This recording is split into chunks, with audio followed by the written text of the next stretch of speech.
Hey everyone, this is Asa Dubey. So today we are going to do a one shot revision of the class 9 biology chapter 1 the fundamental unit of life. Basically fundamental unit of life हमने 6 to 8th में भी कई बार पढ़ा हुआ है and हमने इसका एक अच्छा खासा वीडियो लेक्चर भी देखा हुआ है. तो यहाँ पे क्या करने जा रहे हैं, हम फटाफट से उन सारे वीडियो लेक्चर्स को एक वीडियो में करके इसका वन शॉट रिवीजन करेंगे. So without wasting our time let's start. आपको पढ़ना क्या है इस चैप्टर में, the fundamental unit of life. सभी को पता है हम सेल के बारे में बात कर रहे हैं तो ज्यादा कहानियां नहीं करेंगे, ठीक है. यहाँ पे क्या है, हम बात करने वाले हैं सेल के बारे में, ठीक है.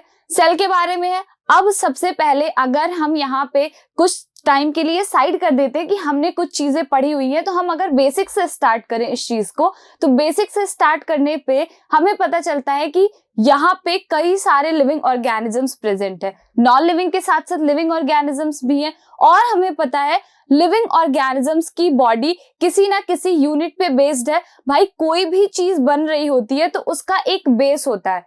बिल्डिंग बन रही है तो बिल्डिंग का एक बेस होता है, कोई भी बुक है तो बुक का एक बेस होता है, या फिर हम किसी ऑर्गेनिजम्स की बात करें तो ऑर्गेनिजम्स की पूरी बॉडी का, ठीक है, जो हम एक यूनिक सा क्रिएशन देख रहे होते हैं उस क्रिएशन का कुछ ना कुछ एक बेस होगा.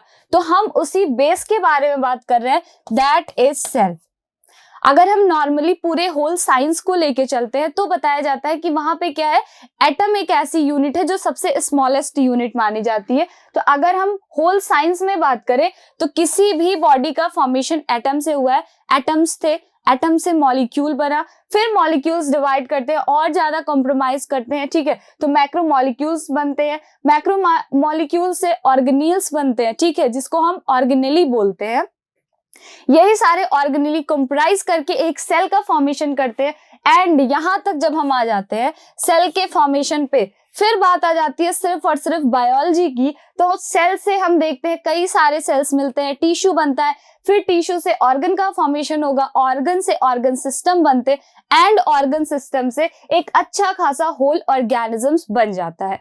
आप सिर्फ और सिर्फ ह्यूमन बींग्स की ही बात नहीं कर सकते. अगर हम प्लांट्स की बात देखते हैं, अगर आप मल्टी सेलर मीन्स क्या है, कई सारे सेल से बने ऑर्गेनिजम्स की बात कर रहे हो, तो उन सारे में यही प्रोसेस होता है कि कोई भी ऑर्गेनिजम्स अगर क्रिएट हुआ है, किसी भी ऑर्गेनिजम्स का क्रिएशन हो रहा है, तो वो हमेशा सिंगल सेल से होगा. अगर सेल में डिवीजन हो गया तो वो आगे चल के मल्टी सेलर में बन जाएगा. अगर सेल का डिवीजन नहीं होता है तो एक सिंगल सेल पे ही कहानी रुक जाती है. तो यही सारी चीजें हमें पढ़नी है. तो अब सबसे अच्छा क्वेश्चन उठता है, भाई व्हाट इज सेल.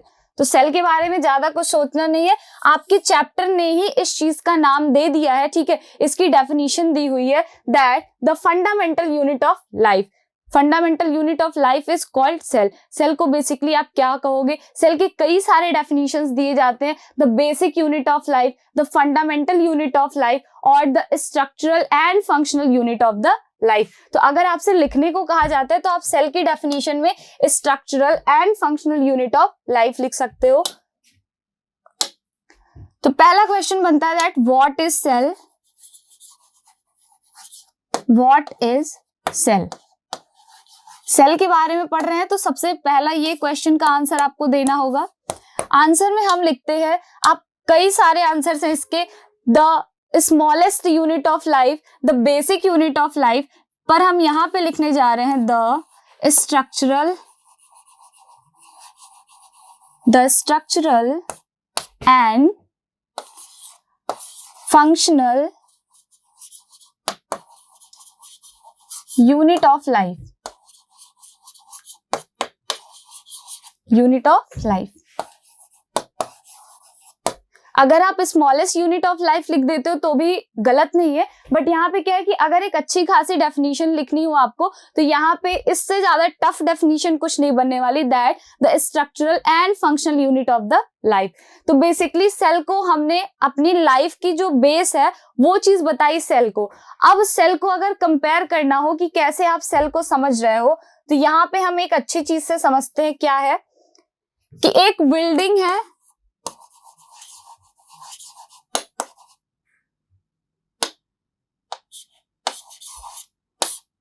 ठीक है, बिल्डिंग की हम बात कर लें, एक बुक की बात करते हैं और यहीं से कंपेयर कर लो एक ऑर्गेनिजम्स की या फिर एक बॉडी की। बॉडी मीन्स हम ऑर्गेनिजम्स ले रहे हैं, बॉडी किसी भी चीज की हो, प्लांट बॉडी हो सकती है, ह्यूमन बॉडी हो सकती है, कोई भी एनिमल बॉडी हुई, कोई भी बर्ड की बॉडी हुई, ठीक है। तो कुछ भी हुआ, यूनिसेलर, मल्टीसेलर, यूकैरियोटिक, प्रोकैरियोटिक, ये मैटर नहीं करता। मैटर क्या कर रहा है, सिर्फ और सिर्फ बॉडी। हमने बिल्डिंग लिया है, बुक लिया है, बॉडी लिया है, तो सबका कुछ ना कुछ एक बेस होता है। बिल्डिंग बनती है ब्रिक्स से, ठीक है, एक ब्रिक रखी जाती है, फिर क्या होता है, कई सारे ब्रिक्स से एक बिल्डिंग प्रिपेयर कर दी जाती है। बुक्स में क्या होता है, आपको पता है, बुक्स में सबसे पहले हम देखते हैं कवर होता है, उसके पेजेस होते हैं, और डीप अगर आप जाते हो तो वहां पे क्या होते हैं, पेजेस में पैरा होते हैं, पैराग्राफ्स लिखे होते हैं, पैराग्राफ्स में कई सारे सेंटेंसेस होते हैं, सेंटेंसेस कई सारे वर्ड से मिलके बने होते हैं, एंड कई सारे जो वर्ड्स होते हैं वो लेटर्स से मिलके बने होते हैं। क्या लेटर्स से भी ज्यादा स्मॉल कुछ होता है? तो नहीं होता है। यहाँ पे लेटर्स मिलके बुक बनाते हैं। कई सारे ब्रिक्स को जब आप जोड़ोगे तो वो बिल्डिंग को प्रिपेयर करती है, और यहीं पे अगर हम कई सारे सेल्स को मिलाते हैं तो एक बॉडी का फॉर्मेशन हो जाता है। ये तो बेसिक सा एक कंपैरिजन था कि कैसे आप ह्यूमन बॉडी को या फिर कोई भी लिविंग ऑर्गेनिजम्स की बॉडी को कंपेयर करके समझोगे, ठीक है। आई होप इतनी चीजें क्लियर होंगी। नेक्स्ट हम बात करते हैं, हम फटाफट से रिवीजन कर रहे हैं क्योंकि हमने सारी चीजें पढ़ी हुई हैं। यहाँ पे हम बात करते हैं, अब भाई सेल के बारे में हम पढ़ रहे हैं, तो सबसे पहले सेल के बारे में बताया किसने? किसने सेल की चर्चा चलाई होगी सबसे पहली बार, या फिर किसने सेल की डिस्कवरी की होगी, ठीक है। तो सबसे पहला नाम आता है रॉबर्ट हुक का। एक साइंटिस्ट थे, बहुत पुराने टाइम की बात है। टाइम कब का था? 1665 में, ठीक है, जब लोग लड़ाइयां कर रहे होते थे। तो यहाँ पे क्या था, कुछ लोग पढ़ाइयां भी कर रहे होते थे। तो यहाँ हम देखते हैं रॉबर्ट हुक है इन 1665। फर्स्ट टाइम अगर सेल डिस्कवरी का क्रेडिट किसी को दिया जाता है तो वो है हमारे Robert Hooke. Who discovered the cell, आपसे क्वेश्चन पूछेगा, who discovered the cell for the first time. First time भी रॉबर्ट हुक ने दिया था, लेकिन अगर आपसे क्वेश्चन पूछ लेता है who discovered the first time living cell, living cell Robert Hooke ने नहीं डिस्कवर किया था। इन्होंने अपनी डिस्कवरी जब की तो इन्होंने यहाँ पे डेड सेल के बारे में बताया, अबाउट द डेड सेल। हाँ, क्वेश्चन आपसे पूछता है that who discovered the dead cell for the first time, तो आप आंसर करोगे रॉबर्ट हुक। नेक्स्ट साइंटिस्ट आते हैं। अब भाई किसी ने बता दिया, यहाँ पे इन्होंने लिविंग सेल के बारे में क्यों नहीं बताया? क्योंकि इनके पास एक प्रिमिटिव माइक्रोस्कोप था। ऐसे स्टडी करते करते इन्होंने क्या किया था, एक जो कॉर्क, पहले के टाइम पे बॉटल को बंद करते थे हम कॉर्क से, ठीक है, तो कॉर्क में इन्होंने अपने बनाए हुए प्रिमिटिव माइक्रोस्कोप से देखा कि वहां पे लिटिल रूम, छोटे छोटे रूम्स की तरह स्ट्रक्चर्स प्रेजेंट होते थे, जिसको बताया कि हनीकॉम लाइक स्ट्रक्चर्स होते हैं। इसको इन्होंने लैटिन नेम दिया, दैट इज सेल, और सेल का मतलब होता है लिटिल रूम। फिर आते हैं ल्यूवेनहॉक। इन्होंने थोड़ा अपना माइक्रोस्कोप इंप्रूव किया हुआ था, उनका प्रिमिटिव माइक्रोस्कोप था। फिर 1665 से 1674 तक स्टडी चलती रही तो एंटोनी वॉन ल्यूवेनहॉक ने थोड़े से इंप्रूव्ड माइक्रोस्कोप से कई सारे बैक्टीरिया में, पॉन्ड वाटर में इन्होंने देखा, तो वहां पे इन्होंने सबसे पहली बारी फ्री लिविंग सेल को डिस्कवर किया। तो यहाँ से दो आपके पास 3 क्वेश्चंस बनते हैं, that who discovered the cell for the first time, तो आप आंसर करोगे Robert Hooke in 1665। Who discovered the dead cell for the first time, इसका भी सेम आंसर है, रॉबर्ट हुक इन 1665। यहाँ पे होता है कि who discovered the living cell for the first time, living cell की डिस्कवरी का क्रेडिट जाता है ल्यूवेनहॉक को इन 1674। डेड सेल का या फिर सेल की डिस्कवरी का क्रेडिट जाता है रॉबर्ट हुक को। नेक्स्ट, फिर अब भाई सेल के बारे में बात हो गई है, सबने बता दिया कि हाँ सेल जैसी कोई स्ट्रक्चर होती है, तो अब लोगों को बहुत क्यूरियोसिटी होने लगी कि सेल के अंदर क्या प्रेजेंट होता होगा, क्या सेल के अंदर कुछ प्रेजेंट होता है या नहीं प्रेजेंट होता है। तो बहुत सारे साइंटिस्ट अपनी डिस्कवरीज कर रहे थे। तो डिस्कवरी करते करते 1831 में रॉबर्ट ब्राउन ने सेल के अंदर न्यूक्लियस की डिस्कवरी की थी, ठीक है। नेक्स्ट साइंटिस्ट आते हैं। फिर हम अब सेल के बारे में, सेल पता चल गया, तो अब क्वेश्चन आता है कि भाई ये सेल आ कहाँ से रहा है, ठीक है, ये इतनी बड़ी जो बॉडी क्रिएट हो जा रही है ये कैसे बन रही है, क्या प्लांट में क्या चीज होता है, एनिमल में क्या चीज होता है, ठीक है। यहाँ पे इन्होंने कॉर्क में बताया, इन्होंने बैक्टीरिया में बता दिया। तो अब जूलॉजिस्ट और बॉटनिस्ट के लिए एक नया टास्क हो जाता है कि भाई हम भी अपनी स्टडी को थोड़ा डीप करें और फिर यहाँ से सर्च करके कुछ ना कुछ डिस्कवरीज करें। तो स्लाइडेन एंड स्वान इन्होंने अलग अलग वर्क किया था, एक बोटानिस्ट थे, एक जूलॉजिस्ट थे, पर इनकी थियरीज क्या कहती थी, इन्होंने एक सेल थियरी दी जिसमें बताया कि all plants and animals are made up of cell, ठीक है, और सबकी जो मतलब लाइफ की यूनिट है, बेसिक यूनिट ऑफ लाइफ है, वो सेल होती है। तो यहाँ पे सबसे पहली बार ये चीज, the basic unit of life cell को कहा गया था कब, 1838 टू 1839 में। दो साइंटिस्ट वर्क कर रहे थे, स्लाइडेन एंड द स्वान, एक जूलॉजिस्ट थे, दूसरे बॉटनिस्ट थे। फिर डिस्कवरीज चले जा रही थी, 1838 1839 में सेल थियरीज दी जा रही थी। वहीं पे एक साइंटिस्ट थे परकिंजे, 1839 में इन्होंने एक टर्म प्रोटोप्लाज्म दिया कि सेल के अंदर एक फ्लूइड भी प्रेजेंट होता है। रॉबर्ट ब्राउन ने बताया कि सेल के अंदर न्यूक्लियस प्रेजेंट है, और परकिंजे ने 1839 में बताया कि सेल के अंदर एक फ्लूइड प्रेजेंट होता है, जिस फ्लूइड को इन्होंने प्रोटोप्लाज्म नाम दिया। फिर आते हैं 1855 में रुडोल्फ विर्चो, इन्होंने पूरी कहानी ही पलट दी, एक अच्छा खासा अपना स्टेटमेंट दिया जिसको आज के टाइम में बेस्ट एक्सप्लेन सेल थियरी जानी जाती है। क्या चीज है, इन्होंने बताया कि जो भी ये सेल थियरीज दी गई थी उसको थोड़ा सा एक्सपेंड किया इन्होंने, और बताया that all cell arises from the pre existing living cells. जो भी सेल्स बन रहे हैं नए नए, वो कहाँ से बन रहे हैं, सबको जानना था ये चीजें। तो रुडोल्फ विर्चो ने सबसे पहली बार ये स्टेटमेंट दिया that all living cells arises from the pre existing cell. जो भी पहले एग्जिस्ट कर रहे सेल होते हैं वही डिवाइड करते हैं और आगे नए सेल का फॉर्मेशन करते हैं। फिर नॉल एंड रस्का, इन्होंने अभी तक यहाँ पे क्या थी, सेल की डिस्कवरी अच्छी तरीके से नहीं हो पा रही थी, बिकॉज क्या है कि एक कॉम्प्लेक्स स्ट्रक्चर है और मिनिमाइज स्ट्रक्चर जो इनमें प्रेजेंट होते हैं, आप इनको रिजोल्यूट नहीं कर पा रहे थे। तो नॉल एंड रस्का ने इन 1940 एक इलेक्ट्रॉन माइक्रोस्कोप का फॉर्मेशन किया, इलेक्ट्रॉन माइक्रोस्कोप की डिस्कवरी की, जिससे क्या था कि जो भी कॉम्प्लेक्स स्ट्रक्चर्स होते थे किसी भी पार्ट के, ठीक है, या हम किसी भी ऑर्गेनिजम्स की बात करें, सेल के माइन्यूट स्ट्रक्चर्स की बात करते थे, तो इलेक्ट्रॉन माइक्रोस्कोप के आने के बाद आप कोई भी कॉम्प्लेक्स स्ट्रक्चर के बहुत माइन्यूट या फिर जिसकी बहुत बहुत बहुत स्मॉलेस्ट साइज होती थी उनको रिजोल्यूट कर सकते थे, उनका रिजोल्यूशन कर सकते थे।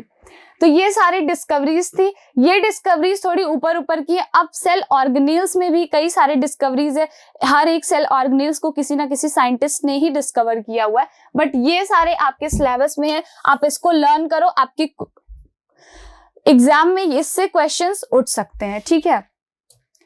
अब हम बात करते हैं, ये रॉबर्ट हुक वाला वो था जो इन्होंने कॉर्क में देखा था कि कॉर्क में छोटे छोटे रूम लाइक स्ट्रक्चर, ये जो दिख रहा है ना छोटे छोटे लिटिल रूम्स, ऐसे मधुमक्खी का जो छत्ता होता है हनी कॉम लाइक स्ट्रक्चर, कुछ इसी तरीके का स्ट्रक्चर उन्होंने देखा था अपने प्रिमिटिव माइक्रोस्कोप में। साइंटिस्ट का नाम क्या था, रॉबर्ट हुक, इन 1665। तो ये चीज आप याद रखो, हर जगह क्वेश्चन पूछता है। आप कोई भी कॉम्पिटिटिव एग्जाम दे रहे हो, कोई लो लेवल का दे रहे हो या हाई लेवल का देते हो, तो अगर ये बहुत कॉमन सा क्वेश्चन है और आपको ये चीज आनी चाहिए that first time Robert Hooke discovered the cell, और जो इन्होंने सेल की डिस्कवरी की थी that was the dead cell. फिर आता है cellular composition in different organisms.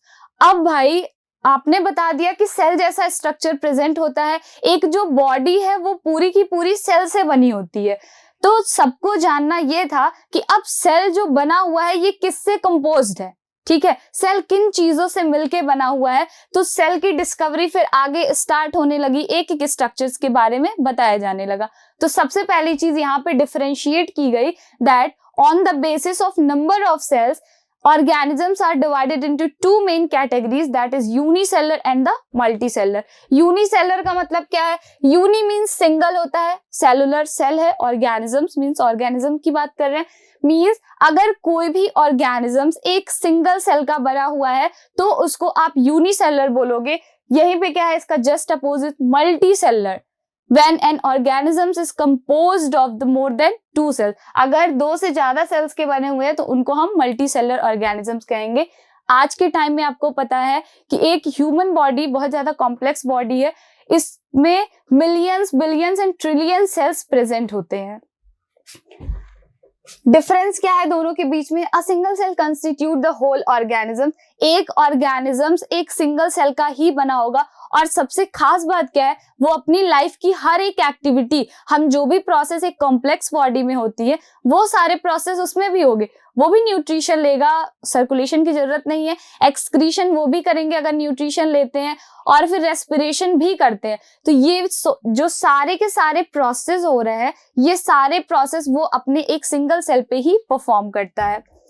Multiple cells means multicellular की बात कर रहे हैं, बहुत सारे सेल्स एक साथ मिलके एक सिंगल बॉडी का फॉर्मेशन करते हैं, which assume different functions in the body to form various body parts. हमारी बॉडी में अगर ना बेसिक सा एग्जांपल आप अपनी बॉडी को लेके चलो, क्योंकि आपकी बॉडी सबसे ज्यादा कॉम्प्लेक्स है, तो अपनी बॉडी से हर एक एग्जांपल समझ सकते हो कि हमारी बॉडी में कई सारे पार्ट्स है, और हमारी बॉडी का बेस क्या है? एक सेल है. तो सेल, कई सारे सेल्स कई जगह ग्रुप्ड हो गए हैं, ठीक है, और फिर ये ग्रुप्ड होके एक कुछ ना कुछ यूनिक सा फंक्शन करते हैं. अगर एग्जांपल में आपको बताया जाए तो मसल सेल की हम बात कर लेते हैं. मसल सेल्स ग्रुप्ड है और फिर मूवमेंट में हेल्प करते हैं. हार्ट सेल की हम बात कर लेते हैं. हार्ट सेल्स एक जगह ग्रुप्ड हो गए हैं, ठीक है, डिवीजन ऑफ लेबर परफॉर्म करते हैं, और ये सर्कुलेशन का वर्क करते हैं, ठीक है, ब्लड को पंप करने का काम करेंगे. वहीं पे हम बात करते हैं नर्व सेल्स की, तो ये इम्पल्सेस को कैरी करते हैं. फिर हम बात करते हैं रेस्पिरेटरी, ठीक है, रेस्पिरेटरी सिस्टम में भी हमारे कई सारे सेल्स हैं, लंग्स की सेल्स वगैरह है, ये क्या करती हैं? ये रेस्पिरेशन प्रोसेस कराती हैं. तो जो मल्टीपल सेल्स होते हैं वो एक साथ ग्रुप कर जाएंगे एक सिंगल बॉडी में, और बहुत सारे डिफरेंट फंक्शंस को परफॉर्म कराते हैं. There is no division of labor in prokaryotic cell. Prokaryotes क्या है इसको अभी हम न्यूक्लियस के टाइम पे समझेंगे, but it may be seen within the cell of the eukaryotic organism. अगर कोई भी प्रोकैरियोटिक यूनिसेलर ऑर्गेनिज्म है तो वहां पे डिवीजन ऑफ लेबर नहीं प्रेजेंट होता. What is division of labour? कई सारे सेल्स का एक साथ मिल जाना, ठीक है, कई सारे सेल्स ग्रुप्ड अप हो जाएंगी, और ग्रुप्ड अप होने के बाद ये कोई ना कोई एक स्पेसिफिक फंक्शंस परफॉर्म करती हैं. इसी चीज को हम डिवीजन ऑफ लेबर बोलते हैं. All cells are specialised to perform different functions of the multicellular body, so that यहाँ पे डिवीजन ऑफ लेबर प्रेजेंट होता है within a single cell. हर एक सिंगल सेल के अंदर डिवीजन ऑफ लेबर प्रेजेंट होता है. एग्जाम्पल्स है अमीबा, क्लेमाइडोमोनास, पैरामीशियम, बैक्टीरिया, ठीक है. बैक्टीरिया में यहाँ पे स्पेशल चीज है कि जो मोनेरा फैमिली के होते हैं, ये आप आगे क्लासेस में पढ़ोगे, एनिमल किंगडम में पढ़ोगे, मोनेरा फैमिली के सारे मेंबर्स यूनिसेलर होते हैं, बाकी सारे मल्टीसेलर भी हो सकते हैं, कुछ कुछ यूनिसेलर भी होते हैं.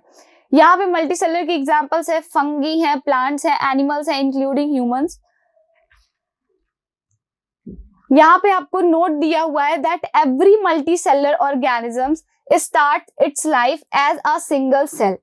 कॉमन सी बात है कि जब भी किसी भी न्यू बेबी का बॉर्न होता है या फिर नए ऑर्गेनिजम्स का जन्म होता है, तो वहां पे क्या होगा, सबसे पहले जब बर्थ के टाइम पे एक सिंगल सेल बनती है. बर्थ ये नहीं कि मतलब आपका इस दुनिया में पहली बार बर्थ, जब भी फॉर्मेशन होता है किसी एक बॉडी का, तो फॉर्मेशन स्टार्ट होती है एक सिंगल सेल से. उस सिंगल सेल को जाइगोट बोलते हैं, और जितने भी यहाँ पे लिविंग सेल्स हैं सारे के सारे की स्टार्टिंग होती है जाइगोट से.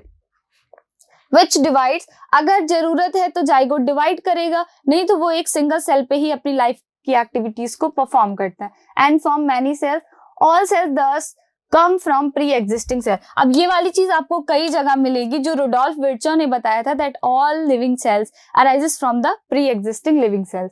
The invention of magnifying lenses made the discovery of single cell microscopic organism possible.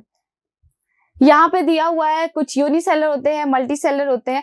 Number of sales के बेसिस पे सेल ऑर्गेनिजम्स को दो में डिवाइड किया गया, unicellular and the multicellular. Unicellular organisms means the organisms which made up of the single cell, multicellular means more than 2 cell से बनी होती है इनकी बॉडी, और जाएगी कहां तक, मिलियंस बिलियन ट्रिलियंस तक चली जाती है।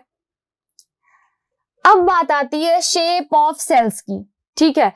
तो ये इतना जानने के बाद अब आपसे एक क्वेश्चन बनता है कि क्या जितने भी लिविंग ऑर्गेनिजम्स हैं, सबसे पहला क्वेश्चन कि जितने भी लिविंग ऑर्गेनिजम्स हैं उन सभी के सेल्स सारे के सारे सेल से मिलके बने हुए हैं, तो क्या जो सारे लिविंग ऑर्गेनिजम्स है सभी के सेल्स सिमिलर होते हैं या कुछ सिमिलैरिटी शो करते हैं?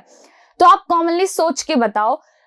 आप एनिमल और प्लांट का डिफरेंशिएशन ले लो, ठीक है, या फिर आप एनिमल या इंसेक्ट्स का कंपैरिजन ले लो, या किसी बैक्टीरिया का या ह्यूमन का ले लो। तो कहीं भी आप कंपेयर करो, क्या आपको सिमिलैरिटीज लगती है, कि आपको लगता है कि जो सारे ऑर्गेनिजम्स प्रेजेंट है अर्थ पे सभी के सेल्स सिमिलर होते हैं, सभी के सेल्स सेम होते हैं? तो ऑब्वियस सी बात है आपका आंसर नहीं होगा कि कोई सिमिलैरिटीज नहीं प्रेजेंट होती, ना तो शेप में ना तो साइज में। फिर अच्छा ठीक है, हम डिफरेंट स्पीसीज में नहीं जाते, डिफरेंट ऑर्गेनिजम्स में नहीं जाते हैं, तो अब आप अपने खुद की एक सिंगल बॉडी में सोचो, ठीक है। हम अपनी ही बॉडी में देख रहे हैं, क्या हमारी बॉडी में जो मिलियंस बिलियंस सेल्स प्रेजेंट होते हैं ये सेल्स आपस में कुछ सिमिलैरिटी शो करते हैं, शेप एंड साइज में सिमिलर होते हैं, एक तरह से दिखते हैं? तो ऑफ कोर्स आपका जवाब यहाँ पे भी होगा नो।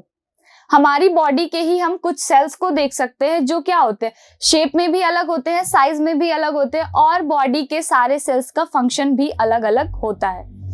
तो यहाँ पे हम बात कर रहे हैं शेप ऑफ सेल्स में। अगर हमें जवाब इस चीज का मिल जाता है that do all cells looks alike in shape and size, तो यहाँ पे हमें मिलता है कि नहीं भाई ऐसा कुछ नहीं होता, शेप एंड साइज में डिफर करते हैं हमारी खुद की बॉडी के सेल्स। हम दूसरे ऑर्गेनिज्म से क्या ही कंपेयर करें अगर हमारी बॉडी के और सेल्स आपस में डिफर कर रहे हैं। डिफर कैसे करते हैं? हम यहाँ पे कई सारे ह्यूमन बॉडी के सेल्स को देख रहे हैं। स्मूथ सेल दिया हुआ है, blood cell, nerve cell, bone cell, ovum, sperm and the fat cell, ये सारे ह्यूमन बॉडी के सेल्स हैं।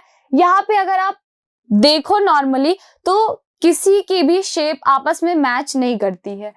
नर्व सेल्स हो गए स्पिंडल शेप के हो गए, स्पर्म सेल होते हैं ये नॉब्ड थ्रेड की तरह होते हैं, फैट सेल्स जो होता है वो एलिप्टिकल शेप का होता है, ब्लड सेल की हम बात करते हैं ब्लड सेल कॉनकेव शेप का होता है या फिर डिस्क शेप का होगा। फिर हम बात करते हैं नर्व सेल हो गई, ठीक है, नर्व सेल क्या है, इलोंगेटेड है, ओवम स्फेरिकल होता है, और smooth muscle cells spindle shape के होते हैं।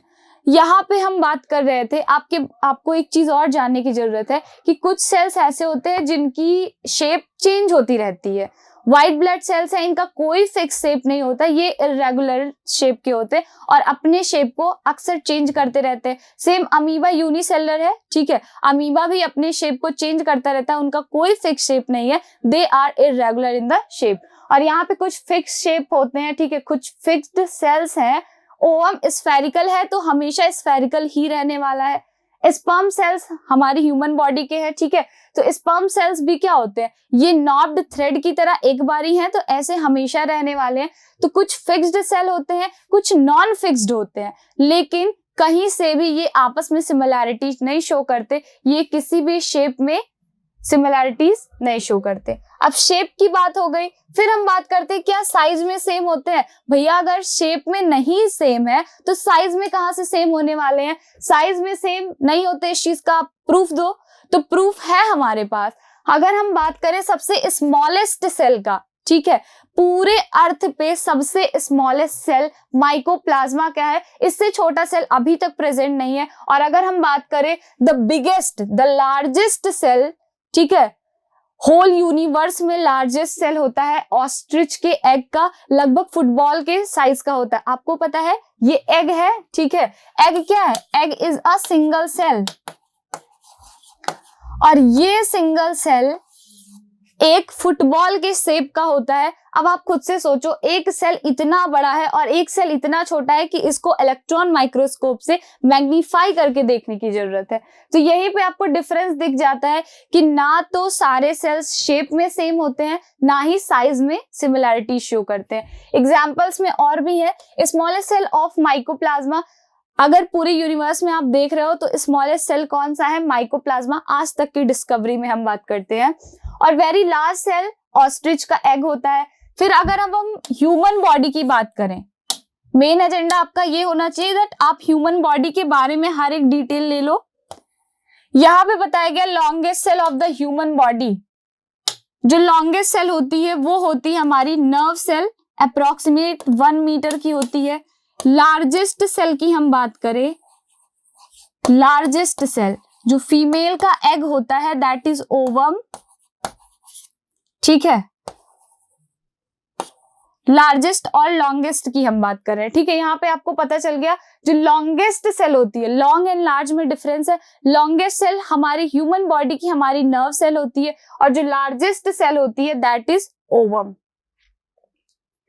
नेक्स्ट है, सेल के बारे में इतनी कुछ बातें कर रहे थे, शेप एंड साइज में डिफर करती है, कई सारी डिस्कवरीज हमने जान ली। अब आपको जानना है कि दैट इनके फंक्शंस क्या क्या होते हैं। तो सेल के बहुत सारे फंक्शंस हैं, ये रैपिडली डिवाइड कर सकते हैं डिफरेंट, जैसे कॉम्प्लेक्सिटी ज्यादा बढ़ गई तो टाइम थोड़ा ज्यादा लगेगा। अगर कोई यूनिसेलर ऑर्गेनिजम्स है, ठीक है, तो यहाँ पे क्या होगा, बहुत ज्यादा रैपिड डिवीजन होता है यहाँ पे। Shape and size of cells are related to the species, specific functions they perform. इनका शेप और साइज किससे रिलेट करता है कि ये जो डिफरेंट फंक्शंस परफॉर्म कर रहे हैं उसी तरीके से इनकी शेप होती है, उसी तरीके से इनकी साइज होती है कि इनको डिफरेंट फंक्शंस परफॉर्म करने। तो ऐसा नहीं है कि किसी की साइज बहुत बड़ी हो गई, ये नॉन मोटाइल स्ट्रक्चर हो गया, ठीक है। तो यहाँ पे क्या है, शेप और साइज रिलेट करती है उनके फंक्शन से। डिवीजन ऑफ लेबर प्रेजेंट होता है। डिवीजन ऑफ लेबर का मतलब क्या है, कई सारे सेल्स आपस में ग्रुप्ड अप हो जाते हैं, ग्रुप्ड अप होने के बाद एक स्पेसिफिक फंक्शन परफॉर्म करते हैं। Cell organelles together along with protoplasm constitute the basic unit of life, जिसको हम सेल कह रहे हैं। Each kind of cell organelle perform a specific function. जो हर तरह के सेल्स हैं वो कुछ ना कुछ ग्रुप कर जाते हैं, ग्रुप करने के बाद टिश्यू बनाते हैं और एक स्पेसिफिक फंक्शन को परफॉर्म करते हैं। अब नेक्स्ट आता है आपका structural organisation of a cell. Discoveries चल रही थी, ठीक है, सेल ऑर्गेनेल्स वगैरह के बारे में खोजा जा रहा था। फिर बताया गया कि भाई शेप और साइज तो सेल की नहीं सेम होती है, लेकिन एक चीज सिमिलैरिटीज है हर एक सेल में कि यहाँ पे 3 ऐसे मेन स्ट्रक्चर्स हैं जो हर एक, किसी भी तरह का सेल हो, हर तरह के सेल में प्रेजेंट होता है, जिसका नाम क्या क्या है। एक प्लाज्मा मेम्ब्रेन हुआ, दूसरा न्यूक्लियस एंड तीसरा cytoplasm. Plasma membrane, nucleus and cytoplasm, ये 3 ऐसे स्ट्रक्चर्स हैं जो हर तरह के in any kind of cells present, ठीक है। यहाँ पे क्या है, किसी भी तरह का सेल हुआ सब में ये कॉमन रहने वाले हैं, plasma membrane, nucleus and cytoplasm. यहाँ से आप वायरस के एक्सेप्शन को समझ सकते हो, ठीक है, वायरसेस के एक्सेप्शन को। वायरस एक्सेप्शन क्यों है, क्योंकि वायरस में किसी भी तरह का मेम्ब्रेन नहीं प्रेजेंट होता है, इसीलिए वायरस को एक सेल नहीं माना जाता। फिर भी क्या है, ये एक तरह का एग्जिस्टेंस शो करता है। अगर ये किसी बॉडी के बाहर है, नॉर्मल इन्वायरमेंट में है, तो ये किसी भी तरह का कोई भी वायरल डिजीज कॉज नहीं करता। बट जब इसको इसका होस्ट मिल जाता है तो ये होस्ट बॉडी से न्यूट्रिशन लेने लगता है, उनके कैरेक्टर्स को एक्वायर्ड करने लगता है एंड अपनी डोमिनेंसी शो करता है। तो वायरस यहाँ पे एक्सेप्शन क्यों है, क्योंकि बताया गया हर एक तरह का सेल, चाहे जो भी तरह का सेल हुआ, ठीक है, शेप क्या है, साइज क्या है, ये मैटर नहीं करता। यहाँ पे हर तरह के सेल्स में plasma membrane, nucleus and cytoplasm, ये 3 फीचर्स कॉमन रहने वाले हैं। तो हम सबसे पहले स्टार्ट करते हैं प्लाज्मा मेम्ब्रेन के बारे में। प्लाज्मा मेम्ब्रेन को प्लाज्मा मेम्ब्रेन बोलते हैं, सेल मेम्ब्रेन बोलते हैं, सेमी परमिएबल मेम्ब्रेन बोलते हैं, सेलेक्टिवली परमिएबल मेम्ब्रेन बोलते हैं, या फिर सेलेक्टिव मेम्ब्रेन बोलते हैं। द आउटर मोस्ट लिविंग, ये चीज इंपॉर्टेंट है, इसको आप याद रखो, क्योंकि जब हम सेल वॉल के बारे में पढ़ेंगे वहां पे आपको पता चलेगा सेल वॉल भी आउटर कवरिंग है बट वो डेड होती है। तो प्लाज्मा मेम्ब्रेन कैसी है, living in the nature. Thin and delicate covering of cell it separates, इसका काम क्या है, ये जो बाहर का एनवायरमेंट है उसको और सेल के जो कंटेंट है उनको एक मीडियम प्रोवाइड करता है, एक सेपरेशन देता है, ठीक है, उनके लिए एक बाउंड्री का वर्क करता है। तो प्लाज्मा मेम्ब्रेन का स्ट्रक्चर आपको किस तरह दिखता है, कुछ ऐसा होता है, ठीक है। यहाँ पे क्या है, ये इलेक्ट्रॉन माइक्रोस्कोप की डिस्कवरी के बाद ऐसा स्ट्रक्चर बताएगा कि प्लाज्मा मेम्ब्रेन को अगर माइक्रोस्कोपिक वे में आप देखते हो तो स्ट्रक्चर कुछ इस तरीके से दिखता है, जहां पे ये कंसिस्ट होते हैं प्रोटीन के एंड लिपिड की 2 लेयर होती है, that is lipid bilayer. Protein and lipid का फंक्शन क्या है, यहाँ पे ये इनको फ्लेक्सिबिलिटी प्रोवाइड करते हैं। क्या है, फ्लेक्सिबिलिटी। फ्लेक्सिबिलिटी क्यों चाहिए प्लाज्मा मेम्ब्रेन को, अगर हम मल्टी सेलुलर की बात छोड़ देते हैं कुछ टाइम के लिए, तो बहुत सारे ऐसे सेल्स हैं जो एक प्रोसेस करते हैं, दैट इज एंडोसाइटोसिस। एंडोसाइटोसिस का प्रोसेस करते हैं। इसमें क्या है कि जैसे हम अमीबा की बात करें, ठीक है, ये रहा अमीबा का स्ट्रक्चर। तो अगर अमीबा के पास भाई कोई भी ऐसे एक्सटर्नल अपेंडिजेस हमारी तरह तो नहीं है कि उन्हें अगर फूड की जरूरत है तो वो अपने हाथ से लेके खा लेंगे, इनके पास एक सिंगल सेल है। अब उसी सिंगल सेल से लाइफ की हर एक एक्टिविटी को परफॉर्म करना है, न्यूट्रिशन लेना है तो उसी सिंगल सेल से, एक्सक्रीशन करना है उसी सिंगल सेल से, किसी फॉरेन पार्टिकल को कैच करना है तो उसी एक सिंगल सेल से। तो यहाँ पे क्या करते हैं अमीबा, बेसिकली अमीबा में क्या होगा, ये सेल्स जो होती है वो अपने आप को फोल्ड करती है for engulfing the foreign material. जो भी फॉरेन सब्सटेंस है, जो भी फॉरेन मटेरियल है, अपने सेल्स में एंडोसाइटोसिस प्रोसेस करती है। एंडोसाइटोसिस प्रोसेस कब हो पाएगा, जब ये प्लाज्मा मेम्ब्रेन वाली स्ट्रक्चर जो आउटर लेयर है वो फ्लेक्सिबल होगी। तो यहाँ पे लिपिड एंड प्रोटीन की वजह से प्लाज्मा मेम्ब्रेन में फ्लेक्सिबिलिटी प्रेजेंट हो जाती है और यही फ्लेक्सिबिलिटी एंडोसाइटोसिस प्रोसेस में हेल्प करती है अमीबा को फूड को कैच करने के लिए। आपको पता होगा अमीबा में फाल्स फूड प्रेजेंट होते हैं, दैट इज स्यूडोपोडिया। उन्हीं फाल्स फीट से ये मूवमेंट शो करते हैं और फिर इनगल्फ प्रोसेस करते हैं, दैट इज एंडोसाइटोसिस। फंक्शंस क्या क्या है प्लाज्मा मेम्ब्रेन के, मेन फंक्शन है कि शेप प्रोवाइड करना, ठीक है। बॉडी, अगर मान लो एक रूम है, रूम में क्या करते हैं हम, कुछ बलून का एग्जांपल ले लो आप, बलून में जो आउटर वाली लेयर है वही उसका शेप प्रोवाइड करती है। तो सेम फंक्शन यहाँ पे प्लाज्मा मेम्ब्रेन का भी है। अभी जब हम सेल वॉल के बारे में पढ़ेंगे तो यहाँ पे थोड़ी चीजें चेंज हो जाती हैं। It act as mechanical barrier and protect the internal content of the cell from leaking out. भाई अगर एक वॉल लगी हुई है तो आपको पता है सेल के अंदर फ्लूइड भी है, फ्लूइड क्या है, कैसा, उसको क्या नाम देते हैं, अभी थोड़ी देर में पढ़ते हैं इसे।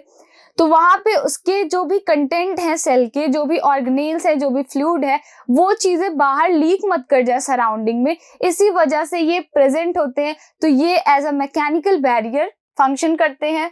It provides protection against microbes and foreign substances, जो भी फॉरेन सब्सटेंस हुआ या माइक्रोब हुआ उनसे ये हमारे सेल को प्रोटेक्ट करते हैं। Its semi permeability enables the cell to maintain cellular homeostasis. आपको पता है प्लाज्मा मेम्ब्रेन के कई नाम है, सेमी परमिएबल है, सिलेक्टिवली परमिएबल है, सेल मेम्ब्रेन है, प्लाज्मा मेम्ब्रेन। तो इनका जो ये सेमी परमिएबल नेचर है ये सेल में होम्योस्टैसिस को मेंटेन करता है। अब बात आती है कि सेल मेम्ब्रेन है, मींस इनका मेन फंक्शन क्या था प्लाज्मा मेम्ब्रेन का, कि किसी भी चीज का, जैसे डोर प्रेजेंट होता है कुछ उसी तरीके से प्लाज्मा मेम्ब्रेन है। तो यहाँ पे क्या है, ये एग्जिट या फिर एंट्री के लिए, किसी भी सब्सटेंस के एग्जिट या एंट्री के लिए रिस्पॉन्सिबल होता है। तो अब जब एग्जिट करा रहा है या फिर एंटर करा रहा है तो यहाँ पे एक तरह का ये ट्रांसपोर्ट हेतु हुआ, बाहर की तरफ जाना, अंदर की तरफ आना, तो ये एक तरह का ट्रांसपोर्ट हुआ। अगर ये ट्रांसपोर्ट बिना किसी एनर्जी खर्च के हो, ठीक है, कोई भी एनर्जी का लॉस नहीं हो रहा है, तो इसको हम बोलते हैं पैसिव ट्रांसपोर्ट। अगर यहाँ पे एनर्जी का यूज आप कर रहे हो, ठीक है, आपको बहुत ज्यादा एनर्जी देनी पड़ती है ट्रांसपोर्ट कराने के लिए, तो उस ट्रांसपोर्ट को हम एक्टिव ट्रांसपोर्ट बोलते हैं। यही सेम चीज है। यहाँ पे एक वर्ड और है प्लाज्मोलिसिस। अभी जब हम ऑस्मोसिस पढ़ेंगे तो यहाँ पे वापस आते हैं। तो जो हमारे सेल्स होते हैं, सेल्स में दो प्रोसेस ऐसे हैं जो प्लाज्मा मेम्ब्रेन ट्रांसपोर्ट कराता है। पहला होता है ऑस्मोसिस, पहला होता है डिफ्यूजन, दूसरा होता है ऑस्मोसिस। ये रहा,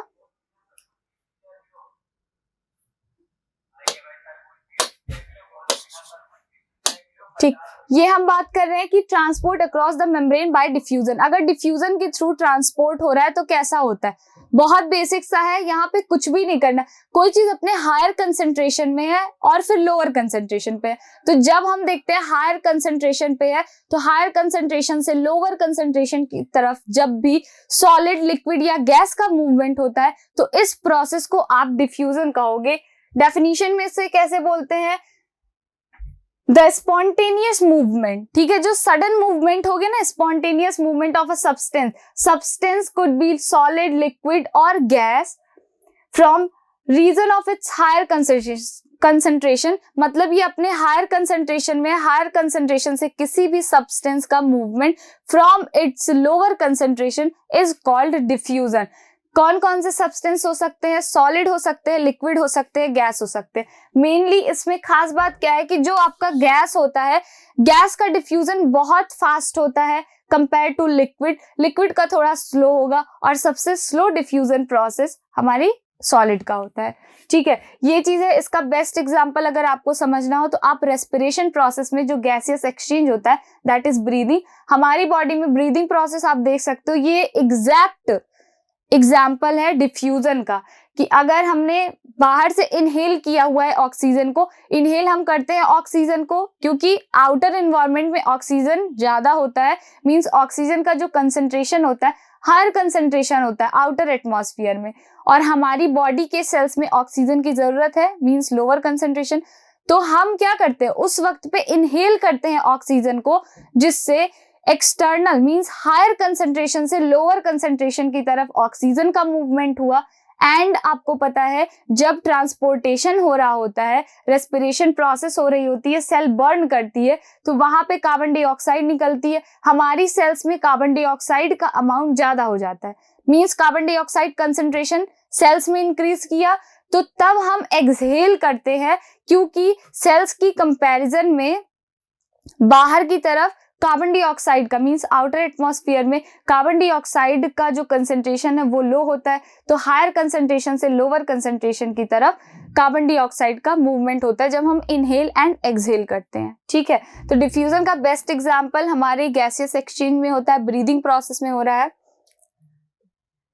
ऑस्मोसिस के थ्रू कब होता है, ऑस्मोसिस एग्जैक्टली डिफ्यूजन की तरह सेम है, डिफरेंस सिर्फ एक चीज का है कि जैसे डिफ्यूजन में किसी भी मीडियम की जरूरत नहीं थी, किसी भी मेम्ब्रेन के थ्रू नहीं हो रहा था, लेकिन यहाँ पे ऑस्मोसिस में क्या है, एक सेमी परमिएबल या फिर सेलेक्टिवली परमिएबल मेम्ब्रेन लगी होती है बीच में, जैसे दो मीडियम है, ठीक है, इनको कनेक्ट किया गया,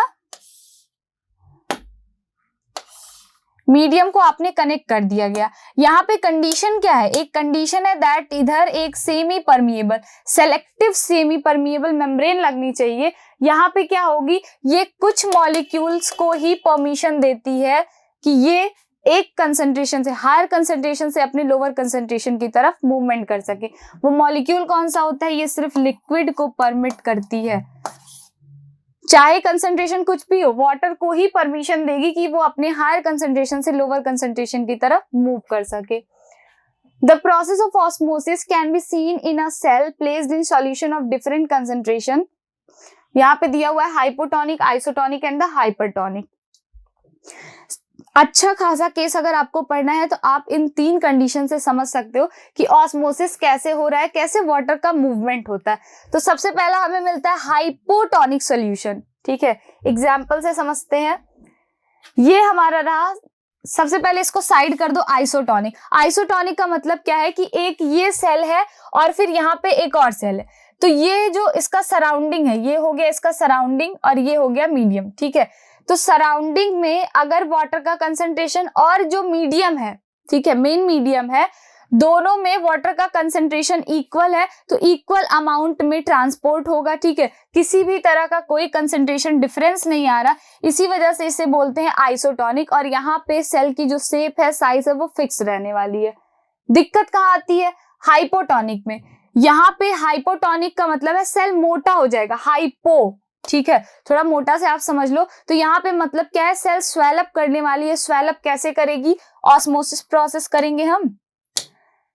यहाँ पे कंडीशन बताई जाती है दैट इधर एक डाइल्यूट सॉल्यूशन है, डाइल्यूट सॉल्यूशन है, और यहाँ पे कंसंट्रेटेड सॉल्यूशन। डाइल्यूट सॉल्यूशन का मतलब क्या है कि मोर सॉल्वेंट है, सॉल्वेंट लिक्विड होते हैं, तो यहाँ पे जो सराउंडिंग का एनवायरनमेंट है, सराउंडिंग में मोर सॉल्वेंट है, मतलब वहां पे वाटर ज्यादा है in comparison to inner cell. तो ये जो सेल है बाहर हायर कंसंट्रेशन है वाटर का, लेकिन सॉल्यूशन कैसा है, डाइल्यूट सॉल्यूशन है, मतलब वहां पे सॉल्यूट पार्टिकल्स कम है, वाटर ज्यादा है। तो अब ऑस्मोसिस जब होता है सेलेक्टिव परमिएबल, ठीक है, यहाँ पे प्लाज्मा मेम्ब्रेन है, सेलेक्टिवली परमिएबल मेम्ब्रेन लगी हुई है, तो अब उस मेम्ब्रेन से सिर्फ और सिर्फ कुछ मॉलिक्यूल्स को ही परमिशन दी जाती है, तो यहाँ पे वाटर मॉलिक्यूल्स ही आ सकता है। तो आप कैसे दोनों के कंसंट्रेशन को इक्वलाइज करोगे, यहाँ पे क्या होगा कि वाटर क्या करेगा, ज्यादा अमाउंट में आप वाटर की मूवमेंट को नहीं रोक सकते हो। अगर आइसोटोनिक है तो यहाँ पे क्या है, अगर वाटर इधर, ऐसा नहीं है कि एक टाइम पे रुक जाएंगे दोनों की कंसंट्रेशन सेम होने के बाद, इधर भी मूवमेंट होगा, इधर भी मूवमेंट होगा। कंडीशन क्या है, मूवमेंट इक्वल अमाउंट में होते हैं, तो आपको पता नहीं चलता कि वाटर मूव कर रहा है। भाई वाटर एक फ्लूइड है, उसकी टेंडेंसी है फ्लो करने की, अब किसी की टेंडेंसी आप छीन सकते नहीं हो, तो वाटर अपनी टेंडेंसी को मेंटेन करता है और जिधर भी रहेगा वो इक्विलिब्रियम आने के बाद अपनी टेंडेंसी को मेंटेन करेगा। बस कंडीशन क्या है, इक्विलिब्रियम है, इसीलिए आपको दिख नहीं रहा कि वाटर का मूवमेंट हो रहा है। तो यहाँ पे क्या होगा, वाटर का मूवमेंट दोनों तरफ होगा, लेकिन हायर कंसंट्रेशन से लोअर कंसंट्रेशन की तरफ ज्यादा अमाउंट में वाटर का मूवमेंट होगा। तो ये क्या होगा, इससे एक कंडीशन ऐसी आती है कि धीरे धीरे धीरे धीरे सेल आपका स्वेल अप कर जाता है। जब इसकी जो कंडीशन है वो फुलफिल हो जाएगी, कंडीशन फुलफिल होने के बाद ये जो सेल है ये स्वेल्स अप हो जाता है, ठीक है। और फिर इसी में कंडीशन आती है कि टर्जिडिटी वगैरह की, तो कुछ टाइम बाद सेल के फटने की भी कंडीशन आ सकती है। दूसरा कंडीशन है हाइपरटोनिक का। हमने आइसोटोनिक पढ़ा, जहां पे क्या है कि वाटर का एक्सचेंज होता है बट आपको दिखाई नहीं देता, तो वो आइसोटोनिक है। कोई भी कहीं पे ज्यादा कहीं पे कम कंसंट्रेशन की बात नहीं है। हाइपोटोनिक में हम बात करते हैं जो सराउंडिंग मीडियम है, सराउंडिंग मीडियम एक डाइल्यूट सॉल्यूशन होता है। डाइल्यूट सॉल्यूशन का मतलब है कि वहां पे सॉल्वेंट ज्यादा है, तो सॉल्वेंट इधर ज्यादा है, कंसंट्रेशन इधर कम हो गया, ठीक है। तो हायर कंसंट्रेशन से लोअर कंसंट्रेशन की तरफ मूवमेंट हो जाएगा, जो कंडीशन ये देखी जाती है कि कुछ टाइम बाद सेल स्वेल अप कर जाएगा। फिर थर्ड कंडीशन क्या है, हाइपरटोनिक की। हाइपरटोनिक में क्या होता है, जो सराउंडिंग मीडियम होता है, यहाँ पे कंसंट्रेटेड सराउंडिंग मीडियम होता है, कंसंट्रेटेड सॉल्यूशन होते हैं। और कंसंट्रेटेड सॉल्यूशन है मतलब यहाँ पे क्या है, वाटर की कमी है, सॉल्यूट ज्यादा है, तो सेल से ज्यादा अमाउंट में वाटर का मूवमेंट होने लगेगा सराउंडिंग मीडियम में। तो कुछ टाइम बाद क्या होगा कि जब सराउंडिंग मीडियम की कंडीशंस को फुलफिल करते करते इनके वाटर लेवल कम होने लगते हैं, तो सेल हमारी श्रिंक कर जाती है, मतलब सेल क्या होती है, सिकुड़ जाती है, ठीक है। तो यही तीन कंडीशन ऑस्मोसिस की है, आइसोटोनिक, हाइपोटोनिक, हाइपरटोनिक। ये कई सेल्स में देखी जाती है। फिर हम बात करते हैं, नेक्स्ट हमारा है जो हम तीन सिमिलर स्ट्रक्चर्स की बात कर रहे थे कि हर एक तरह के सेल्स में प्रेजेंट होता है, तो हमारा दूसरा स्ट्रक्चर है सेल वॉल का। सेल वॉल की हम बात कर रहे हैं, it is a tough non living covering outside the plasma membrane. It is found in plants and fungal cell. It is freely permeable, made up of cellulose. जो cell wall होता है इसकी खास बात क्या है कि ये एनिमल सेल में प्रेजेंट नहीं होते, मेनली कहाँ प्रेजेंट होते हैं, हर एक तरह के प्लांट सेल्स में प्रेजेंट होंगे एंड फंगल सेल में प्रेजेंट होते हैं। फ्रीली परमिएबल, यहाँ पे किसी भी तरह का सिलेक्शन नहीं करना, ये सभी को आने देंगे। एक होता है मेन गेट, मेन गेट से तो सब आ सकते हैं, लेकिन जो आपका कैंपस एरिया है, ठीक है, उसमें क्या होगा, एक सेलेक्टिवली परमिएबल होगा, वहां पे वॉचमैन होगा, वो आपको सेलेक्ट करेगा कि आपके पास भाई परमिशन है तो ही आप अंदर आ सकते हो, अदरवाइज आप अंदर नहीं आ सकते। तो जो सेलेक्ट करके जो वॉचमैन वाली काम है वो कौन करेगा, वो करने वाला है प्लाज्मा मेम्ब्रेन की, वो सेलेक्टिवली परमिएबल होता है, वो विदाउट एनी कार्ड आपको अंदर आने की परमिशन नहीं देंगे। बट सेल वॉल क्या होते हैं, बहुत दिलदार है, ये कहते हैं भैया जिसको आना है आओ, जिसको जाना है जाओ, हम किसी भी तरह का कोई हिंड्रेंस नहीं करने वाले। तो यहाँ पे क्या है, सेल एक टफ नॉन लिविंग हमने बात की थी प्लाज्मा मेम्ब्रेन की, वो लिविंग होता है, और जो सेल वॉल होती है ये एक डेड स्ट्रक्चर है। आउटसाइड द प्लाज्मा मेम्ब्रेन के जस्ट बाहर वाली लेयर है, इनका एक कंडीशन है कि ये सिर्फ और सिर्फ प्लांट्स में प्रेजेंट होते हैं एंड फंगल सेल्स में प्रेजेंट होते हैं। It is freely permeable made up of cellulose. इनका स्ट्रक्चर आपसे पूछ सकता है कि सेल वॉल किस से बने होते हैं, तो cell wall is the made up of cellulose. यहाँ पे ये एक सेल का स्ट्रक्चर दिया हुआ है, ठीक है, वैक्यूल बड़ा है, इसका मतलब ये एक प्लांट सेल है, और ऑब्वियस सी बात है एनिमल सेल्स में सेल वॉल है नहीं, तो या तो ये प्लांट सेल हो सकता है या तो फंगल। तो यहाँ पे ये एक प्लांट सेल आपको दिया हुआ है। प्लांट सेल की जो ये लेयर है इसको हम बोलते हैं प्लाज्मा मेम्ब्रेन, और प्लाज्मा मेम्ब्रेन की आउटसाइड वाली लेयर सेल वॉल है। अब सेल वॉल का काम क्या होता है भाई? Cell wall permits the cell of plant and fungal and bacteria to withstand hypotonic condition without bursting। ठीक है, यहाँ पे क्या होगा, जो हाइपोटोनिक में अभी हमने ऑस्मोसिस में पढ़ा कि हाइपोटोनिक कंडीशन में सेल क्या होगी, फट जाती है। भाई प्लाज्मा मेम्ब्रेन बहुत थिन है, ऑब्वियस सी बात है, अगर उसमें बहुत सारी चीजें आप भर दोगे तो कुछ टाइम बाद क्या होगा, जो बाहर वाली सराउंडिंग मीडियम है वो क्या होगी, फट जाएगी। लेकिन प्लाज्मा मेम्ब्रेन के बाहर अगर एक टफ लेयर आ जाए, ठीक है, टफ लेयर किसकी है, सेल वॉल की है, तो हमारे प्लांट्स में, फंगस में और कुछ बैक्टीरिया जो फोटोसिंथेसिस कराते हैं, उन सारे बैक्टीरियाज में हमारे सेल वॉल प्रेजेंट होते हैं, और सेल वॉल क्या करते हैं, हाइपोटोनिक कंडीशन में भी सेल को विथस्टैंड करने के लिए एक मीडियम प्रोवाइड करते हैं। इट हैज नैरो पोर्स, जिसको हम पिट बोलते हैं, पिट का मतलब गड्ढा। Through them, fine strand of cytoplasm or cytoplasmic bridge called plasmodesmata are able to cross the cell wall. Plant cell interact with each other through these cytoplasmic channel। आपको पता होगा कि ये जो है ना सेल, एक सेल है, इसमें छोटे छोटे पोर्स होते हैं और यहाँ पे ऐसे ऐसे स्टैंड्स होती है। फिर ये दूसरा एक स्ट्रक्चर प्लांट सेल्स में प्रेजेंट होता है जिसको हम बोलते हैं प्लाज्मोडेस्मेटा। प्लाज्मोडेस्मेटा एक साइटोप्लाज्म का स्टैंड होगा। इससे क्या होगी, एक सेल दूसरे सेल से इंटरेक्शन बना पाती है, और फिर ये तीसरी वाली अपने बगल से। फिर मतलब क्या है कि जितने भी एडजेसेंट सेल्स हैं ये एक दूसरे से इंटरैक्ट करके रखती हैं। नेक्स्ट स्ट्रक्चर है न्यूक्लियस। हमने अभी तक दो स्ट्रक्चर की मेनली बात की, प्लाज्मा मेम्ब्रेन की कर ली और फिर न्यूक्लियस की। सेल वॉल के बारे में क्यों पढ़ रहे थे, क्योंकि जो आउटर कवरिंग होती है कुछ ऑर्गेनिजम्स में, आउटर लेयर सेल वॉल की प्रेजेंट होती है जो प्लाज्मा मेम्ब्रेन के बाहर होती है। न्यूक्लियस की हम बात कर रहे हैं, इनको popularly brain of the cell कहा जाता है।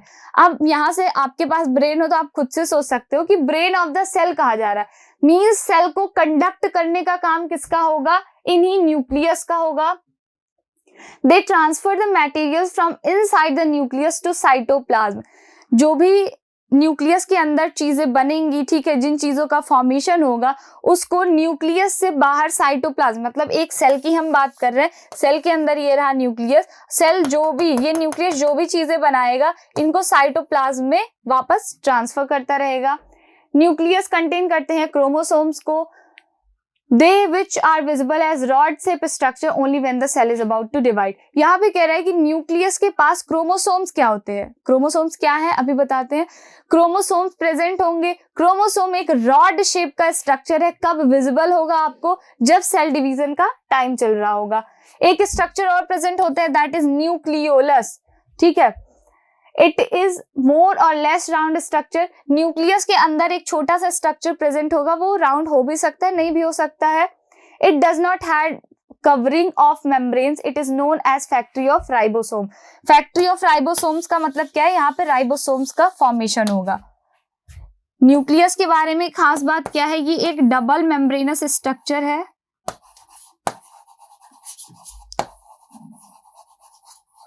Double membranous structure. यहां पे भी जैसे सेल के अंदर साइटोप्लाज्म होता है वैसे यहाँ पे न्यूक्लियोप्लाज्म प्रेजेंट होगा, मींस जो न्यूक्लियस का फ्लूइड होगा, ठीक है। तो ये दो चीज आप याद रखोगे, न्यूक्लियस को ब्रेन ऑफ द सेल बोलते हैं। न्यूक्लियस एक डबल मेम्ब्रेनस स्ट्रक्चर है। न्यूक्लियस के जो फ्लूइड होते हैं fluid present in the nucleus are called nucleoplasm. और एक बहुत राउंड सा या फिर राउंड नहीं भी होता है, एक स्ट्रक्चर प्रेजेंट होता है स्मॉल सा, जिसको हम न्यूक्लियोलस बोलते हैं। और न्यूक्लियोलस को ही फैक्ट्री ऑफ राइबोसोम्स कहते हैं, क्योंकि न्यूक्लियस का एक बहुत अच्छा सा फंक्शन है कि ये राइबोसोम्स का प्रोडक्शन करते हैं।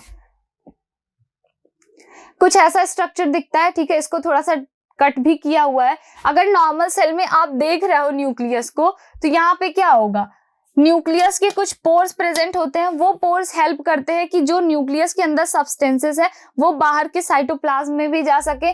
यहाँ पे न्यूक्लियस का खुद का फ्लूइड प्रेजेंट होता है, दैट इज न्यूक्लियोप्लाज्म। इसमें बहुत बिखरे बिखरे उलझे हुए धागे, थ्रेड लाइक स्ट्रक्चर होते हैं, जिसको आप क्रोमैटिन कहोगे। क्रोमैटिन क्या है अभी समझते हैं। न्यूक्लियस के स्ट्रक्चर से ही ये आगे एक्सटेंड करके एक स्ट्रक्चर बनाती है, that is called endoplasmic reticulum. Endoplasmic reticulum एक सेल ऑर्गेनेली है। राइबोसोम्स भी प्रेजेंट होते हैं। फिर है यहाँ पे न्यूक्लियोलस, एक थोड़ा राउंड सा स्ट्रक्चर प्रेजेंट होता है, दैट इज न्यूक्लियोलस। इन्हीं न्यूक्लियोलस को हम बोलते हैं factory of the ribosome. Nuclear envelope, ये डबल मेम्ब्रेनस होती है, ठीक है, 2 लेयर की एनवेलप प्रेजेंट होती है जो न्यूक्लियस को प्रोटेक्ट करती है। क्रोमैटिन की हम बात करते हैं, एक इंटैंगल्ड नेटवर्क है, बहुत उलझा हुआ नेटवर्क है, thread like structure, it condense to form chromosome during the cell division. यही क्रोमैटिन आपको रॉड शेप के दिखने लगते हैं जब सेल डिवीजन का टाइम आता है। Chromosomes contain information for the inheritance of features from DNA. यहाँ पे क्या कह रहा है कि जो भी नॉर्मल सी बात है, हमने थोड़े बहुत 10th वाली चीजें भी पढ़ी हुई हैं, ठीक है, सबको आइडिया है कुछ कुछ की डीएनए के बारे में या फिर रिप्रोडक्शन के बारे में ही है थोड़ा बहुत आइडिया। तो क्या होता है कि जो भी पेरेंट्स से बच्चे के अंदर कैरेक्टर्स दिखाई देते हैं, वो कैरेक्टर्स कैसे ट्रांसफर होते हैं, वो कैरेक्टर्स ट्रांसफर्स होते हैं इन्हीं क्रोमोसोम की वजह से। क्रोमोसोम्स के पास फीचर होता है कि वो आपके मदर फादर के कैरेक्टर्स को आगे जनरेशन टू जनरेशन ट्रांसफर करता है। डीएनए मॉलिक्यूल कंटेन इंफॉर्मेशन, यही डीएनए मॉलिक्यूल इंफॉर्मेशन को कंटेन करते हैं, necessary for constructing and organising cells. यही डीएनए का स्ट्रक्चर जब आप पढ़ोगे क्लास 10th में, तो आपको पता चलेगा जो इनकी इंफॉर्मेशन वाली यूनिट होती है, एक यूनिट को हम जीन बोलते हैं। ये फिगर है क्रोमोसोम का। क्रोमोसोम किस तरीके से दिखता है। क्रोमोसोम नॉर्मली अगर एक सेल की स्टडी आप कर रहे होगे तो आपको नहीं दिखेगा। क्यों? क्रोमोसोम की एक कंडीशन है कि ये सिर्फ और सिर्फ विजिबल होता है at the time of the cell division. Cell division के पहले क्या रहता है भाई? तो सेल डिवीजन के पहले क्रोमैटिन प्रेजेंट होते हैं, जो हमारे न्यूक्लियस के अंदर ऐसे इंटैंगल्ड थ्रेड की तरह होते हैं। ठीक है, एक बहुत उलझा सा स्ट्रक्चर आपको दिखेगा। ठीक, वही उलझा हुआ स्ट्रक्चर पहले क्रोमैटिन कहलाता है नॉर्मल कंडीशन पे या नॉर्मल टाइम पे। At the time of cell division this chromatin condense itself and form the chromosome. ठीक है, यही अपने आप को कंडेंस करेगा जब सेल डिवीजन का टाइम आ रहा होगा, और कंडेंस करने के बाद ऐसा रॉड लाइक स्ट्रक्चर बनाते हैं। ठीक है,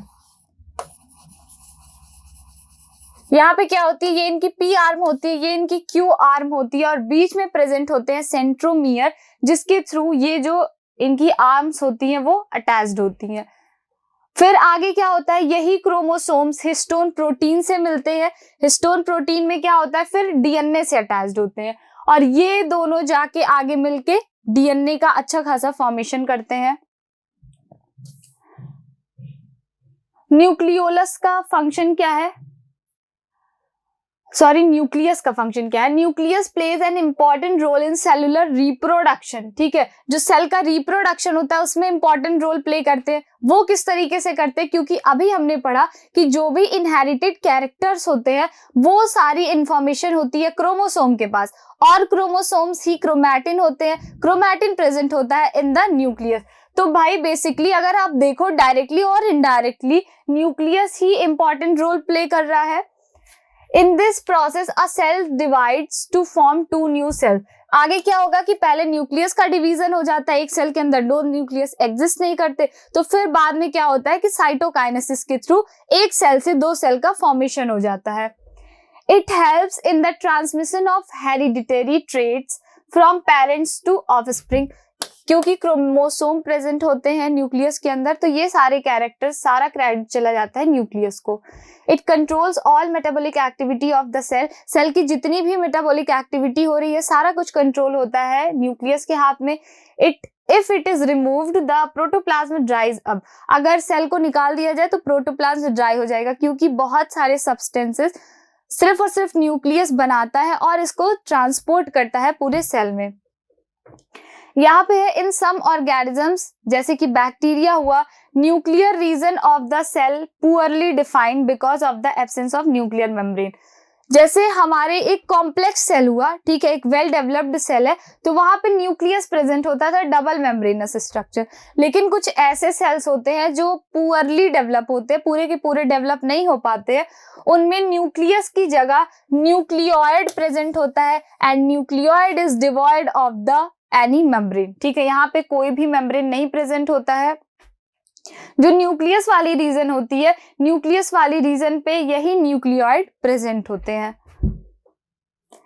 इन सम ऑर्गेनिजम्स वही सेम चीज है, ठीक है, न्यूक्लियोइड प्रेजेंट होंगे। ऑर्गेनिजम्स, अब यहाँ पे एक नए तरह की चीज आपको जानने को मिलेगी। Organisms whose cell lack a nuclear membrane, ठीक है, जिनके न्यूक्लियस पे, पहले तो वो ट्रू न्यूक्लियस नहीं है, जिनके न्यूक्लियस पे मेम्ब्रेन नहीं प्रेजेंट होती, उनको हम प्रोकैरियोटिक बोलते हैं। प्रो का मतलब प्रिमिटिव, पुराना, ठीक है। तो आप याद कैसे करोगे, रिलेट करो, प्रो पुराना हो गया, प्रिमिटिव हो गया, ठीक है, मतलब क्या हो गया, प्रोकैरियोट हो गया, तो पुराना प्रिमिटिव, ठीक है। और कैरियन का मतलब होता है न्यूक्लियस, तो जिनके पास पुराने टाइप का न्यूक्लियस है, प्रोकैरियोटिक न्यूक्लियस उनको बोलते, सॉरी प्रोकैरियोटिक सेल्स उनको बोलोगे आप। अगर प्रिमिटिव टाइप का न्यूक्लियस है, वेल डेवलप्ड नहीं है, पुअरली डेवलप्ड है, तो उस टाइप के सेल्स को हम प्रोकैरियोटिक सेल्स बोलते हैं। Prokaryotes also lack cytoplasmic organelle. यहाँ पे खास बात क्या है कि अगर इनके न्यूक्लियस में मेम्ब्रेन नहीं है तो न्यूक्लियोइड बोल रहे हैं उनको, प्रिमिटिव टाइप का इनमें डेवलपमेंट होता है, तो कुछ ना कुछ सेल ऑर्गेनेल्स भी एब्सेंट होते हैं। कुछ कॉमन सेल ऑर्गेनेल्स ऐसे हैं जो सारे के सारे ऑर्गेनिजम्स में प्रेजेंट होते हैं, जैसे हो गया हमारा ribosome. The organisms with sales having a well defined nucleus, ठीक है, वेल डिफाइंड न्यूक्लियस का मतलब क्या है कि ये जो डबल मेम्ब्रेन पाई जाती है न्यूक्लियस पे वो प्रेजेंट है। ऐसे सेल्स को, ऐसे ऑर्गेनिजम्स को हम बोलते हैं यूकैरियोट्स या फिर यूकैरियोटिक ऑर्गेनिजम्स। प्रोकैरियोटिक सेल और यूकैरियोटिक सेल को अगर डिफरेंशिएट किया जाता है तो यहाँ पे क्या है कि सेल के बाहर मेम्ब्रेन वगैरह तो प्रेजेंट है, लेकिन सेल के अंदर जो न्यूक्लियस प्रेजेंट होगा वो प्रिमिटिव टाइप का होगा। और यहाँ पे यूकैरियोटिक में क्या होते हैं, एक वेल डिफाइंड, ठीक है, वेल डेवलप्ड न्यूक्लियस प्रेजेंट होगा, अच्छी खासी मेम्ब्रेन प्रेजेंट होगी। यहाँ पे क्या होता है, प्रोकैरियोटिक सेल में जो सेल ऑर्गेनेल्स होते हैं वो भी सारे के सारे एब्सेंट होते हैं, एक या दो ऑर्गेनेल्स ऐसे होते हैं जो प्रेजेंट होंगे, जो कॉमन दिखते हैं दोनों में। और यहाँ पे क्या होगा, यूकैरियोटिक सेल हर तरह से डेवलप्ड होता है, हर एक टाइप के यहाँ पे सेल ऑर्गेनेल्स आपको देखने को मिलेंगे। डिफरेंस दिया हुआ है, साइज की हम बात करते हैं, बहुत स्मॉल होते हैं, जनरली 1 to 10 माइक्रोमीटर, और यहाँ पे 5 to 100 माइक्रोमीटर होते हैं। न्यूक्लियर रीजन जो है पुअरली डेवलप्ड होता है, कोई भी न्यूक्लियर मेम्ब्रेन नहीं प्रेजेंट होगी तो न्यूक्लियस को वहां पे न्यूक्लियोइड बोलते हैं। यहाँ पे वेल डिफाइंड होता है, अच्छी खासी न्यूक्लियर मेम्ब्रेन से सराउंडेड भी होते हैं। एक सिंगल क्रोमोसोम्स प्रेजेंट होते हैं, वहां पे एक से ज्यादा क्रोमोसोम्स प्रेजेंट होते हैं क्योंकि सेल डिवीजन के टाइम पे सब में डिवाइड होने होते हैं। न्यूक्लियोलस एब्सेंट होता है। न्यूक्लियोलस क्या है, जो न्यूक्लियस के अंदर एक राउंड शेप का स्ट्रक्चर प्रेजेंट होता था वो यूकैरियोटिक सेल में प्रेजेंट होंगे। मेम्ब्रेन बाउंड सेल ऑर्गेनेल्स कहीं भी प्रेजेंट नहीं होते, यहाँ पे membrane bound cell organelles present होते हैं। एग्जाम्पल में आपको दिया हुआ mitochondria, plastid, endoplasmic reticulum. Centriole absent होता है, वहां पे एनिमल सेल्स में प्रेजेंट होगा। ऑर्गेनिजम्स की हम बात करते हैं, जैसे कि बैक्टीरिया हो गए, ब्लू ग्रीन एल्गी हो गए, मोनेरा फैमिली का हर एक मेंबर आपका प्रोकैरियोट्स होगा। यहाँ पे फंगस है, प्लांट है, एनिमल्स है, प्रोटिस्टा भी होते हैं। सेल डिवीजन की हम बात करें तो यहाँ पे सेल डिवीजन में बाइनरी फिजन होगा, मींस क्या, एक सेल दो सेल में टूट जाता है, न्यूक्लियस का डिवीजन होगा और फिर फर्दर आपको सेल का डिवीजन होके दो सेल्स मिल जाते हैं।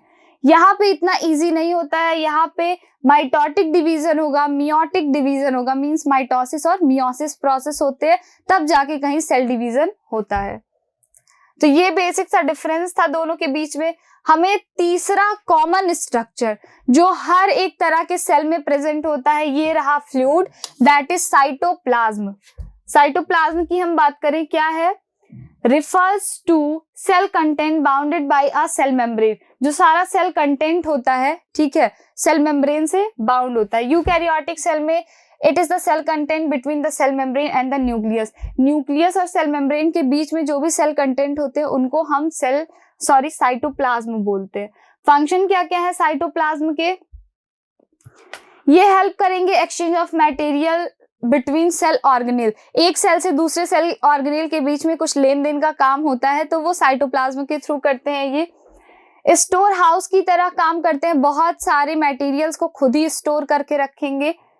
एक्ट करते हैं as the site for the certain metabolic pathway, जैसे कि ग्लाइकोलिसिस है। ग्लाइकोलिसिस क्या है आप हायर क्लासेस में जानोगे, अदरवाइज 10th में भी पता चलेगा आपको। अब हम आगे प्रोसीड करते हैं सेल ऑर्गेनेल्स के बारे में, बहुत इंपॉर्टेंट है। आपसे अगर क्वेश्चन बनता है तो किसी ना किसी सेल ऑर्गेनेल के बारे में पूछ लेगा। क्वेश्चंस नॉर्मली क्या बन सकते हैं, आप बता दो कि डबल मेम्ब्रेनस कौन सा है, सिंगल मेम्ब्रेन का कौन सा है, कौन से सेल ऑर्गेनेल्स प्रोकैरियोट्स में है, कौन से यूकैरियोट्स में प्रेजेंट है। तो ये सेल ऑर्गेनेल्स बहुत इंपॉर्टेंट है, फोकस करेंगे। Large and complex cells need a lot of chemical activities to support their complicated structure and function। यहाँ पे कॉमनली कह क्या रहा है इसमें कि जो एक सिंगल सेल है तो उसको बहुत ज्यादा जरूरत है नहीं कि बहुत ज्यादा फंक्शंस परफॉर्म करने होंगे। मींस वो सरवाइव करने के लिए कुछ एक्टिविटीज करेगा पर बहुत ज्यादा कॉम्प्लेक्स नहीं। लेकिन अगर एक बड़ा सेल है, ठीक है, तो उसके लिए क्या होगा कि काम भी बढ़ जाएगा। बेसिकली हम समझे कि अगर कोई एक छोटी फैकल्टी है, उसके पास एक सिंगल रूम है, वहां पे काम करने वाला बंदा सिर्फ एक, तो अब वो बंदा इधर बैठे उधर बैठे किसी को डिस्टर्ब तो नहीं करेगा, उसके लिए एक सिंगल रूम है तो वो कुछ भी करे। लेकिन वहीं पे अगर एक बहुत बड़ा हॉल है और वहां पे आपको 10 से 15 फंक्शंस करने, कोई 10 से 15 काम दे दिए गए और कई लोग भी आ गए, ठीक है, तो अब क्या होगा कि अब क्या है कि कुछ लोग जाके दूसरे के काम में टांग अड़ाएंगे, दूसरा वाला उनके काम में टांग अड़ाएगा। तो यहाँ पे क्या हो रही है, हिंड्रेंस बन रहा है कि नहीं एक दूसरे के लिए। तो अगर जो बड़ा वाला रूम है उस बड़े वाले रूम में सबके लिए एक एक डिवीजन, एक एक बाउंड्री प्रिपेयर कर दी जाए, ठीक है, कि तुम अपना इसी बाउंड्री में रह के काम करोगे, तुम अपनी बाउंड्री में रह के काम करोगे, तुम अपने में करोगे। तो यहाँ पे क्या होगा, आसानी से हर बंदा अपने अपने काम को कर सकता है। सेम चीज अगर आप यहाँ पे कंपेयर करो तो वही चीज यहाँ भी हो रही है। एक सिंगल सेल है तो किसी तरह का हिंड्रेंस नहीं है, साथ मिलके जो भी थोड़े बहुत ऑर्गेनेल्स हैं वो काम कर लेंगे। लेकिन अगर एक बहुत बड़ा सा सेल आ जाए, ठीक है, वेल डेवलप्ड कॉम्प्लेक्स सेल की हम बात करते हैं, तो सेल में क्या है, कई सारे सेल ऑर्गेनेल्स चाहिए, काम करने के अलग अलग ऑर्गेनेल्स चाहिए, सबको डिवाइड कर दिया जाएगा, ठीक है। तो वहां पे क्या है, सबके पास एक मेम्ब्रेन होनी चाहिए, नहीं तो वो उनके में इंटरफेयर कर रहे हैं, वो उनके में इंटरफेयर करेंगे। तो इसी सब की वजह से कि जो ये कॉम्प्लेक्शंस बढ़ते हैं ना, कॉम्प्लिकेटेड स्ट्रक्चर हो जाते हैं, धीरे धीरे इनको सेपरेट करने के लिए और जो ये हिंड्रेंस है उसको अवॉइड करने के लिए ये सेल यूज करते हैं मेम्ब्रेन बाउंड स्ट्रक्चर को, ठीक है। अब ये स्ट्रक्चर्स स्पेशलाइज्ड फंक्शन को परफॉर्म करते हैं और अपने एक दूसरे के साथ मिलके स्पेशलाइज्ड फंक्शन को परफॉर्म करेंगे और इसी को हम बोलते हैं cell organelles. This is the main characteristic feature that differentiates eukaryotes from the prokaryote. यही मेन डिफरेंशिएशन का रीजन है कि जो प्रोकैरियोट को एकदम अलग करता है यूकैरियोट से। प्रोकैरियोट्स के पास किसी भी तरह का मेम्ब्रेन बाउंड ऑर्गेनेल नहीं प्रेजेंट होता।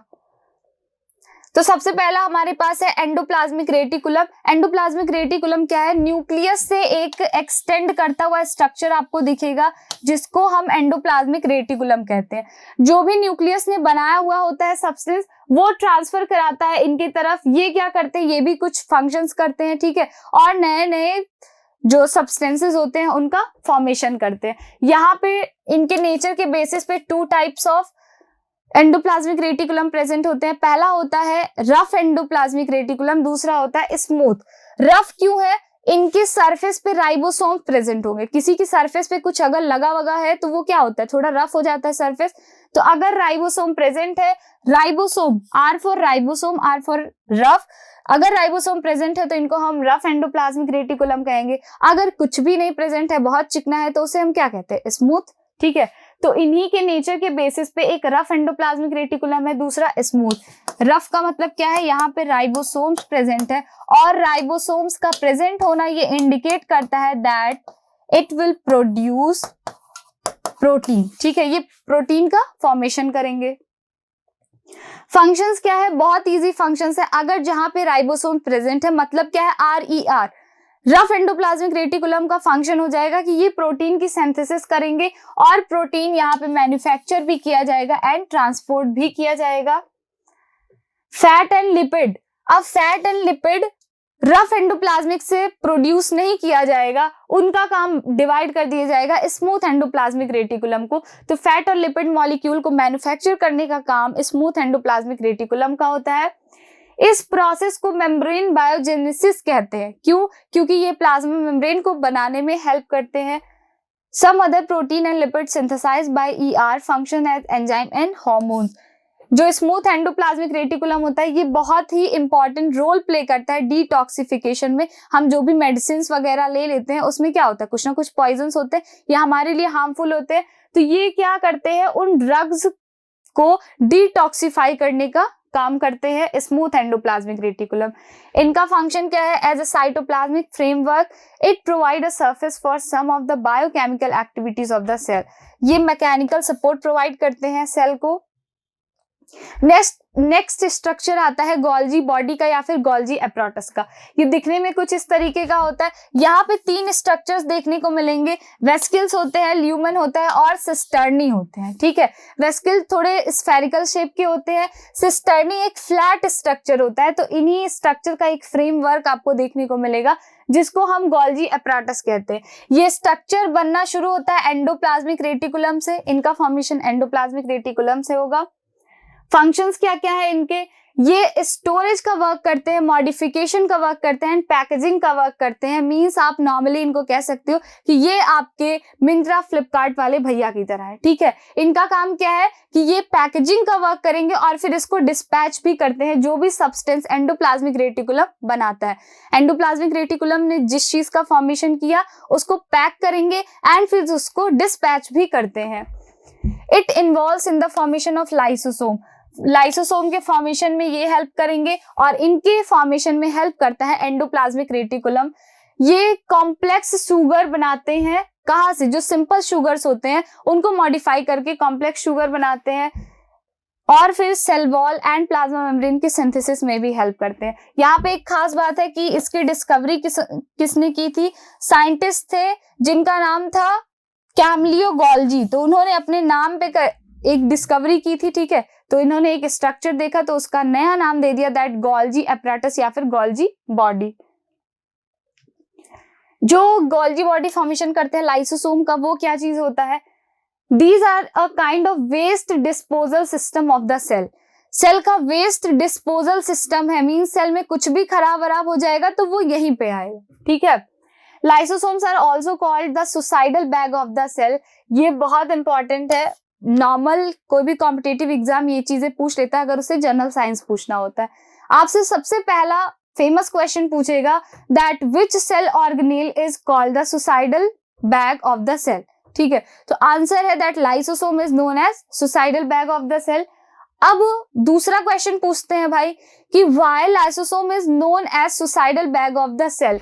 सुसाइडल बैग कह रहे हैं, मतलब क्या कर रहा होगा, खुद को खत्म कर रहा होगा। ठीक है, खुद को हार्म कर रहा है या फिर खुद को खत्म कर रहा है। तो इसी वजह से क्या है, इनको हम सुसाइडल बैग बोलते हैं। क्यों बोलते हैं थोड़ी देर में समझते हैं। They are absent in RBC, जो हमारी रेड ब्लड सेल्स होती है, रेड ब्लड सेल्स में न्यूक्लियस और लाइसोसोम एब्सेंट होते हैं। फंक्शंस क्या है, they help to keep the cell clean by digesting any foreign material that enter the cell as well as worn out cellular organelles, and it's called scavenger या फिर cellular housekeeper। ठीक है, ये cell को clean करते रहते हैं। आपसे क्वेश्चन पूछा जाएगा that why lysosomes are known as suicidal bag. तो कभी भी ऐसी कोई कंडीशन आती है कि एक जो सेल है, लाइसोसोम जिस सेल में प्रेजेंट है, उसके सेल पे किसी भी तरह का फॉरेन पार्टिकल अटैक कर देता है, ठीक है, कोई भी वायरस अटैक हो जाता है, किसी भी in case of any disease, ये खुद के सेल को इनगल्फ कर लेते हैं, ठीक है। किसी भी तरह का कोई डिजीज हो गया, कोई फॉरेन पार्टिकल, बैक्टीरिया एंटर कर गया, वायरस एंटर कर गया और सेल में इन्फेक्शन कॉज करता है, then they eat its own cell. इसीलिए इनको क्या कहते हैं, सुसाइडल बैग कहते हैं। और इनके पास एक बहुत अच्छा खासा, बहुत ज्यादा हाईली डाइजेस्टिव एंजाइम प्रेजेंट होता है, जो क्या करता है, सेल के मटेरियल्स को डाइजेस्ट करने में हेल्प करेगा। They remove foreign material by breaking it into small pieces, क्योंकि इनके पास पावरफुल डाइजेस्टिव एंजाइम प्रेजेंट होते हैं।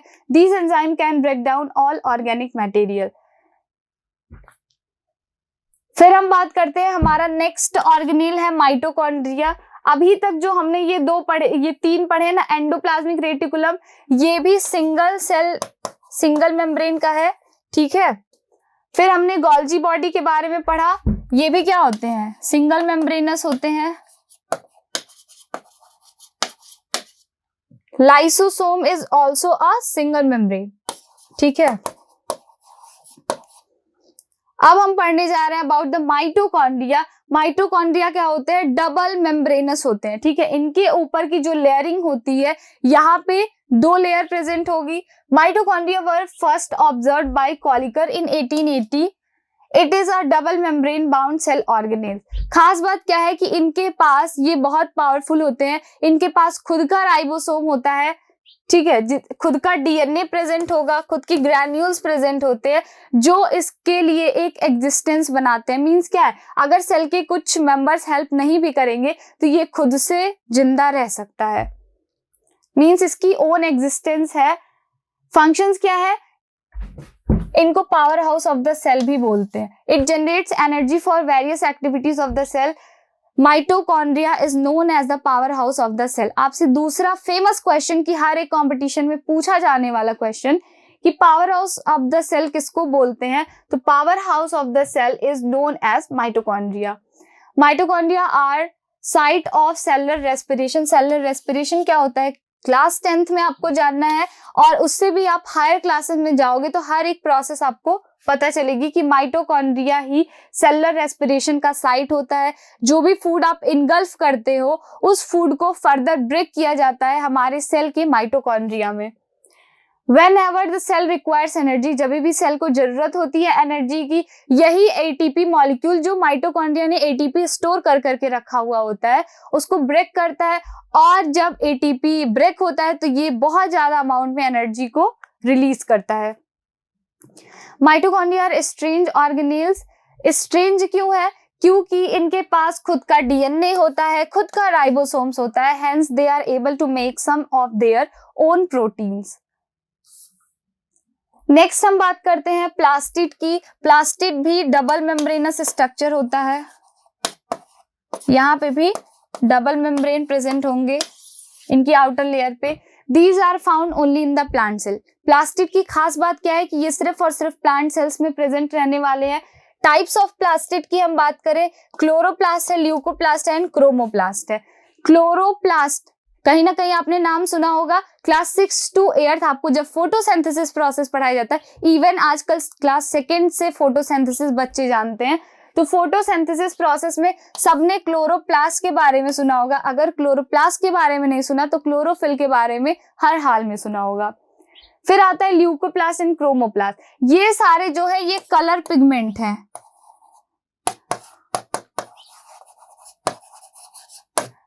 जो ये तीनों है, क्लोरोप्लास्ट, ल्यूकोप्लास्ट एंड क्रोमोप्लास्ट, इनको कलर पिगमेंट बोलते हैं।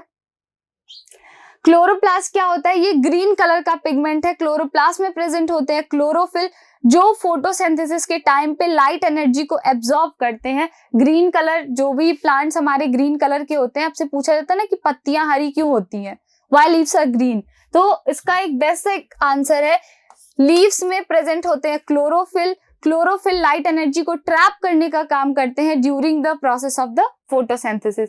इनका काम क्या है, प्रोड्यूस करना और ग्लूकोज को स्टोर करना। नेक्स्ट आते हैं क्रोमोप्लास्ट। हम अपने प्लांट लाइफ में, ठीक है, मतलब जो भी प्लांटी वाले फाइलम है, वहां पे जब आप देखते हो तो प्लांट में बहुत सारे आपको रंग बिरंगे भी दिखते हैं, ठीक है। कुछ ना कुछ फ्रूट्स हम कलरफुल खाते हैं, कुछ ना कुछ वेजिटेबल्स कलरफुल होती हैं। तो भाई ये सब कलरफुल कैसे होती हैं? क्योंकि वहां पे प्रेजेंट होते हैं क्रोमोप्लास्ट जो इनको कलर प्रोवाइड करते हैं। फ्लावर्स एंड फ्रूट्स में प्रेजेंट होता है ल्यूकोप्लास्ट, मीन जो कलरलेस, यहाँ पे किसी भी तरह का कलर पिगमेंट नहीं प्रेजेंट होगा, मीन्स ये कलरलेस होते हैं। जो पोटैटो वगैरह हम देखते हैं कि कलरलेस है, वहां पे प्रेजेंट होते हैं leucoplast used to store starch. आपको पता है पोटैटो में स्टार्च होता है। नेक्स्ट आता है वैक्यूल्स की हम बात करते हैं। वैक्यूल्स एनिमल्स में भी प्रेजेंट है, प्लांट्स में भी प्रेजेंट है, बट एनिमल्स में बहुत लेस उसमें होता है, ठीक है। These are the storage sac for solid और liquid content। आपको पता है प्लांट्स आपके लिए फूड प्रिपेयर करते हैं, इवन खुद के लिए भी करते हैं, ठीक है। तो जो भी ये स्टोर कर रहे होते हैं वो कहाँ पे स्टोर करते हैं? तो मेनली यही वैक्यूल्स में जो भी फूड्स वगैरह होते हैं, ठीक है, जो भी इंपॉर्टेंट सब्सटेंसेस होते हैं उनको स्टोर किया जाता है in animal cell. Animal cell में वैक्यूल बहुत स्मॉल साइज की होती है क्योंकि बहुत ज्यादा स्टोरेज का वर्क नहीं होता। लेकिन प्लांट्स में अगर आप बात करो तो 50 to 90%, 50 से 90% जो सेल का कंटेंट होता है, सेल का एरिया कवर्ड होता है, वो होता है by the vacuole. The vacuole is bounded by a membrane called tonoplast. जैसे ये सेल का मेम्ब्रेन हो गया, जो वैक्यूल की मेम्ब्रेन होती है, इससे क्वेश्चन उठता है कि भाई टोनोप्लास्ट किसकी मेम्ब्रेन है या फिर वैक्यूल की मेम्ब्रेन का नाम क्या होता है? तो टोनोप्लास्ट होता है, दिस इज इंपॉर्टेंट। और ये याद रखना है दैट प्लांट सेल में 50 to 90% of area covered by the vacuoles. Functions क्या क्या है वैक्यूल्स के? Vacuoles are full of cell sap and provide turgidity and rigidity to cells in plant. बहुत सारे सब्सटेंसेस जैसे अमीनो एसिड हो गया, शुगर हो गया, ऑर्गेनिक एसिड हो गया, प्रोटीन्स, ये सारे के सारे स्टोर करके वैक्यूल्स में रखा जाता है क्योंकि वैक्यूल को स्टोरेज सैक बोलते हैं। अमीबा में फूड जो कंज्यूम किया जाता है इसको भी फूड वैक्यूल में स्टोर करके रखा जाता है। हम जानते हैं कि अमीबा के पास कोई और स्ट्रक्चर नहीं है, तो वो जो भी फूड को इनगल्फ करेगा उसको ले जाके फूड वैक्यूल में स्टोर कर लेता है। इन सम यूनिसेलुलर ऑर्गेनिजम्स, कुछ यूनिसेलुलर ऑर्गेनिजम्स होते हैं, वहां पे वैक्यूल एक इंपॉर्टेंट रोल प्ले करता है in expelling excess water and some waste from the cell. जो वैक्यूल्स होते हैं ये क्या करते हैं, जो बहुत, अगर एक सिंगल सेल है तो उसमें ज्यादा वाटर आने पे क्या होगा, सेल फट जाएगी, ठीक है। तो सेल अगर ब्रस्ट ना करे, इस कंडीशन में क्या होता है, वैक्यूल से एक इंपॉर्टेंट रोल प्ले करता है। ज्यादा अमाउंट वाटर है अगर, तो उसको बाहर की तरफ एक्सपेल्ड कर देता है या फिर वेस्ट प्रोडक्ट्स को भी। ये रहा वैक्यूल का स्ट्रक्चर। नॉर्मली ये सेल है, बाहर वाली लेयर सेल वॉल प्रेजेंट है, सेल वॉल के अंदर वाली लेयर है सेल मेम्ब्रेन, और यहाँ पे ये जो बड़ा सा स्ट्रक्चर दिख रहा है, ऑब्वियसली ये सेल का 50 to 90% एरिया कवर किया हुआ है। इट मींस क्या है, ये एक तरह का प्लांट सेल है। और जो वैक्यूल की मेम्ब्रेन होती है, that membrane is called as the tonoplast. ये चीज आपको याद रखनी है। तो यहीं पे बेसिकली हमारा ये वन शॉट रिवीजन खत्म होता है, लास्ट जो हमने पढ़ा वैक्यूल के बारे में। तो बेसिकली आज के लेक्चर में आपने वन शॉट में क्या क्या पढ़ लिया, सेल क्या होता है हमने समझा, सेल की डिस्कवरीज में किसको कौन सा श्रेय दिया जाता है, कि सबसे पहले डेड सेल की डिस्कवरी का श्रेय किसको दिया गया, फिर लिविंग सेल का क्रेडिट किसको जाता है, न्यूक्लियस का क्रेडिट किसको जाता है। हर एक तरह की डिस्कवरीज, इंपॉर्टेंट डिस्कवरीज हमने आगे डिस्कस कर ली है। फिर बताया गया कि शेप और साइज के बेसिस पे सेल्स डिफर करते हैं, किसी भी तरह के सेल्स में कोई सिमिलैरिटीज नहीं पाई जाती कि शेप और साइज में सेल्स सेम होते हैं, लेकिन 3 ऐसे फीचर्स होते हैं जो हर तरह के सेल्स में प्रेजेंट होते हैं, that is plasma membrane, nucleus and cytoplasm. फिर हमने बात की कि अगर कॉम्प्लेक्स सेल है, सेल बढ़ रहा है, तो वहां पे क्या होगा कि सबको अलग अलग फंक्शंस करने के लिए मेम्ब्रेन्स ऑर्गेनेल्स बढ़ेंगे, और ऑर्गेनेल्स बढ़ेंगे तो इनमें डिफरेंशिएट करने के लिए सेल्स के पास मेम्ब्रेन होना जरूरी है, और फिर सेल ऑर्गेनेल्स जो हैं उनके पास भी मेम्ब्रेन होना जरूरी है।